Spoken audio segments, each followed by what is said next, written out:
Every new generation of wireless networks delivers faster speeds and more functionality to our smartphones.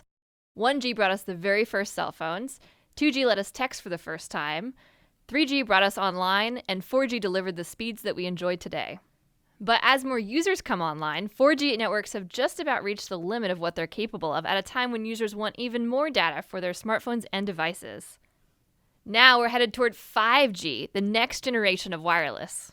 It will be able to handle 1,000 times more traffic than today's networks, and it'll be up to 10 times faster than 4G LTE. Just imagine downloading an HD movie in under a second, and then let your imagination run wild. 5G will be the foundation for virtual reality, autonomous driving, the Internet of Things, and stuff we can't even yet imagine. But what exactly is a 5G network?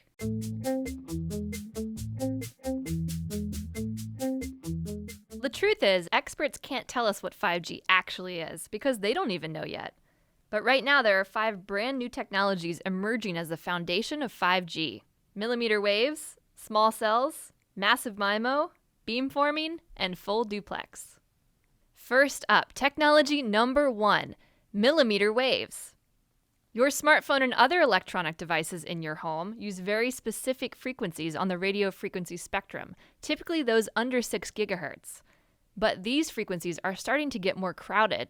Carriers can only squeeze so many bits of data on the same amount of radio frequency spectrum. As more devices come online, we're going to start to see slower service and more dropped connections. The solution is to open up some new real estate. So researchers are experimenting with broadcasting on shorter millimeter waves, those that fall between 30 and 300 gigahertz. This section of spectrum has never been used before for mobile devices, and opening it up means more bandwidth for everyone. But there is a catch. Millimeter waves can't travel well through buildings or other obstacles, and they tend to be absorbed by plants and rain. To get around this problem, we'll need technology number 2, small cell networks. Today's wireless networks rely on large, high-powered cell towers to broadcast their signals over long distances. But remember, higher frequency millimeter waves have a harder time traveling through obstacles, which means if you move behind one, you lose your signal. Small cell networks would solve that problem, using thousands of low-power mini base stations. These base stations would be much closer together than traditional towers, forming a sort of relay team to transmit signals around obstacles. This would be especially useful in cities. As the user moved behind an obstacle, his smartphone would automatically switch to a new base station in better range of his device, allowing him to keep his connection. Next up, technology number 3, massive MIMO. MIMO stands for multiple input, multiple output. Today's 4G base stations have about a dozen ports for antennas that handle all cellular traffic. But massive MIMO base stations can support about 100 ports. This could increase the capacity of today's networks by a factor of 22 or more. Of course, massive MIMO comes with its own complications. Today's cellular antennas broadcast information in every direction at once, and all of those crossing signals could cause serious interference. Which brings us to technology number 4, beamforming. Beamforming is like a traffic signaling system for cellular signals. Instead of broadcasting in every direction, it would allow a base station to send a focused stream of data to a specific user. This precision prevents interference, and it's way more efficient.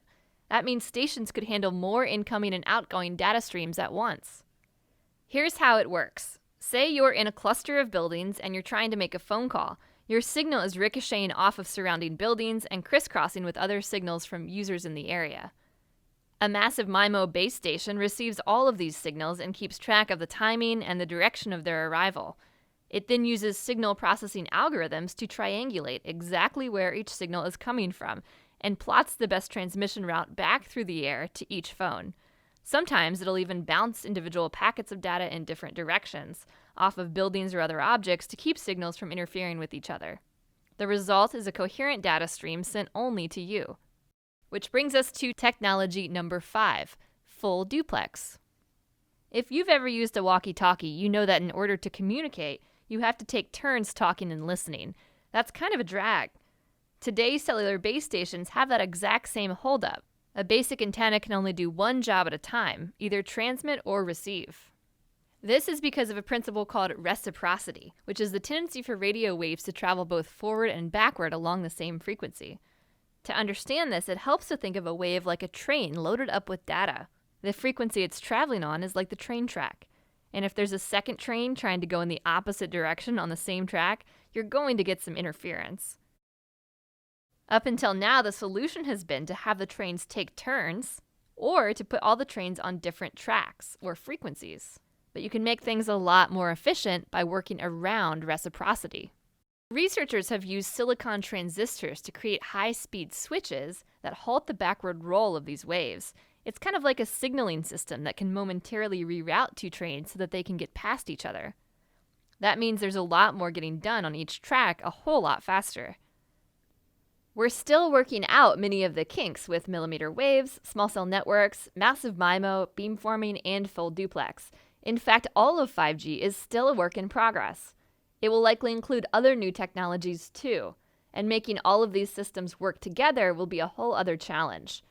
But if experts can figure that out, ultra-fast 5G service could arrive in the next 5 years.